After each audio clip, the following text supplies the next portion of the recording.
지난 코로나 기간 중에 OECD에서 조사에서 발표한 통계가 있어요. 거기 보면 우리나라 국민 중 10명 중에 4명 정도가 우울감에 빠져 있다. OECD 회원국들 가운데 1위라 그래요. 그리고 이런 우울감은 우리 국민의 자살률과 무관하지 않습니다. 우울함이 우리 사회 전체에 깊게 자리 잡고 있고, 그리고 누구라도 이러한 우울감에 빠져들게 되고, 그러면 그 결과는 정말 안타까운 결과로 이어질 수도 있는. 근데 여기에 신앙인들도 예외가 아니라는데 더 큰 문제가 있어요. 오늘 본문에 나오는 엘리야를 한번 보세요. 엘리야, 그러면 그가 어떤 사람입니까? 적어도 이 사람만큼은 우울감에 빠지지 않을 것 같은 사람이죠. 바알 선지자 450명과 갈멜산에서 싸워서 이겨내었던 그뿐인가요? 그 후에 3년 반 동안 비가 오지 않았는데 갈멜산 위에서 그가 기도했더니 비가 내리는, 뭔가 우리와는 다른 세계에 사는 사람처럼 보이는데, 그런데 이 사람에게도 우울감이 찾아오죠. 열왕기상 19장 3절 4절 보면요, 이 형편을 보고 일어나 자기의 생명을 위해 도망하여 유다에 속한 브엘세바에 이르러 자기의 사환을 그곳에 머물게 하고, 자기 자신은 광야로 들어가 하루길쯤 가서 한 로뎀나무 아래 앉아서 자기가 죽기를 원하여 이르되, 여호와여 넉넉하오니 지금 내 생명을 거두시옵소서. 나는 내 조상들보다 낫지 못하니이다 하고. 그러니까 영웅적인 모습을 보여주었던 이 엘리야, 근데 이 엘리야가 보여주는 그 모습들을 보세요. 두려워했다, 급히 도망하고 목숨을 살리려고, 이런 호소들을 귀에 한번 우리가 귀담아 보면요, 지금 오늘 이 시대에 우울증에 빠져 있는 사람들이 이야기하는 것과 다르지 않아요. 희망이라는 의욕도 상실한 채 아무것도 하고 싶지 않고, 더 이상 무언가에 대한 소망도 없고, 그냥 지금 상황에서는 딱 죽었으면 좋겠다라고 지금 이야기하고 있는 사람이 바로 엘리야인 거예요. 곁에 아무도 없어요. 떼약볕 밑을 터벅터벅 걸어가다가 그는 로뎀나무 그늘에 앉습니다. 그는 한없는 무력감을 느끼면서 이렇게 얘기해요. 오 야훼여, 이제 다 끝났습니다. 저의 목숨을 거두십시오. 저는 선조보다 나을 것이 없는 못난 놈입니다.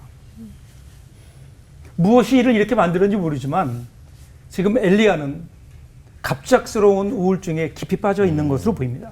자, 그런데 5절을 보세요.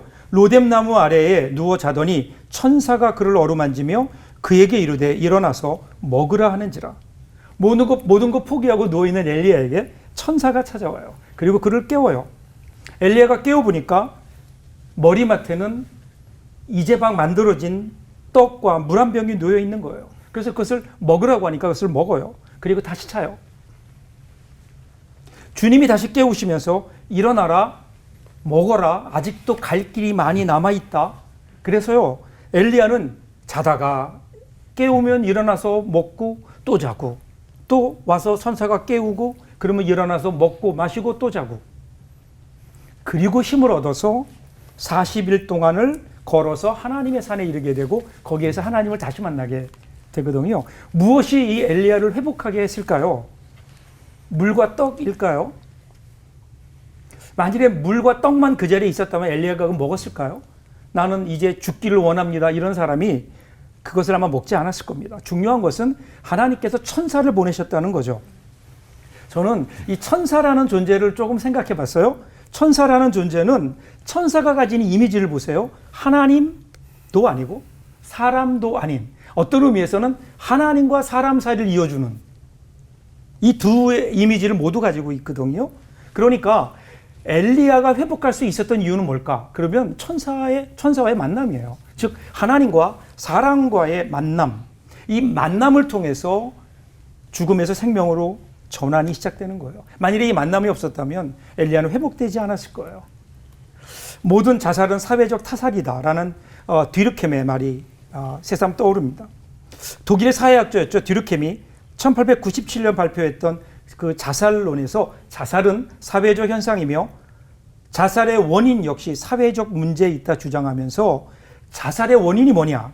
실제로 어떤 사회적 유대의 부재, 즉 개인이 사회에서 고립되어서 멀어질수록, 혼자 될수록 자살률이 높아진다.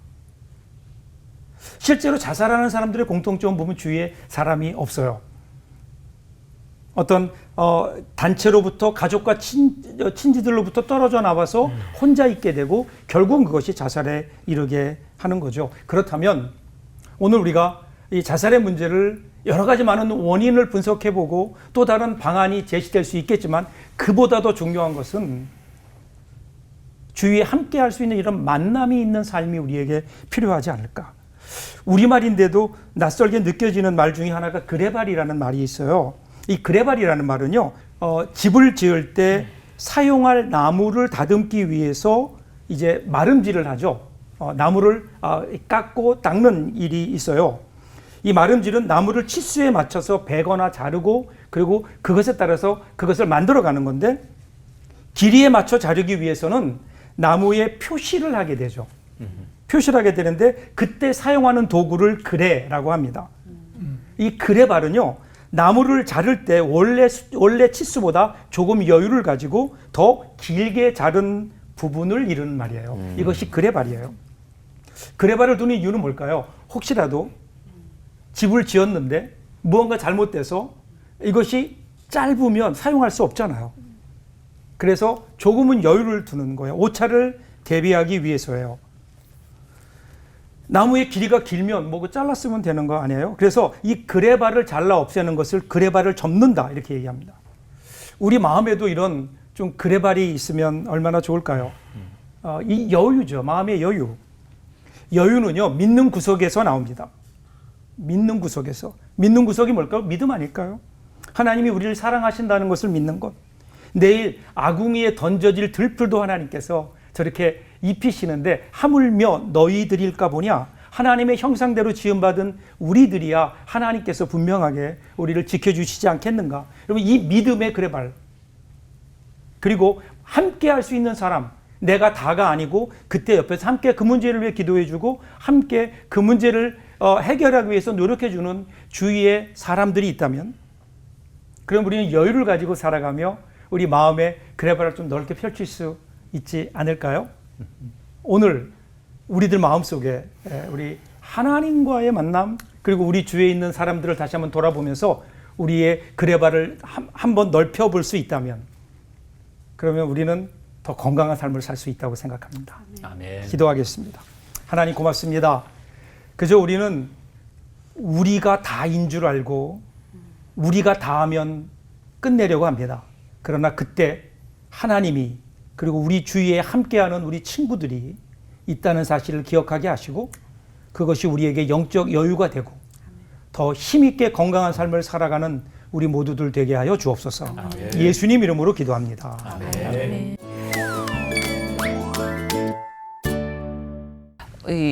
죽으면 천국 가는데 죽는 게 낫지, 차라리 이렇게 지옥 같은 현실을 살아야 하나, 이런 생각이 들 것 같은데, 그럼에도 불구하고 이렇게 피투성이인 세상, 이런 피투성이어도 살아가야 하는 이유가 뭔지 이지용 목사님 너무 궁금하고요.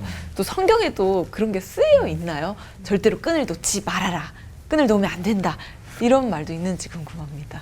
네, 물론 뭐 오늘 우리 이게 주제잖아요. 처음에 나오는 게 그 에스겔에 나오는 말씀인데, 그런 생각이 들어요. 우리가 사실은 우리의 말로 뭘 설명한다는 게 쉽지 않은 것 같아요. 그런 마음을 가지고 있는 분들에게 사실은 몰라서 그런 건 아니에요.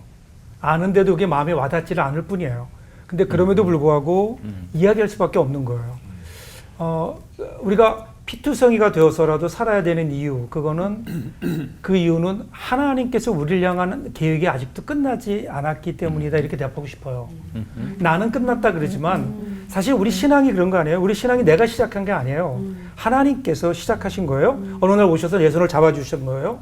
그런데 우리는 내가 손을 놓으면 끝날 줄 알지만 하나님은 여전히 손을 잡고 계신 거예요.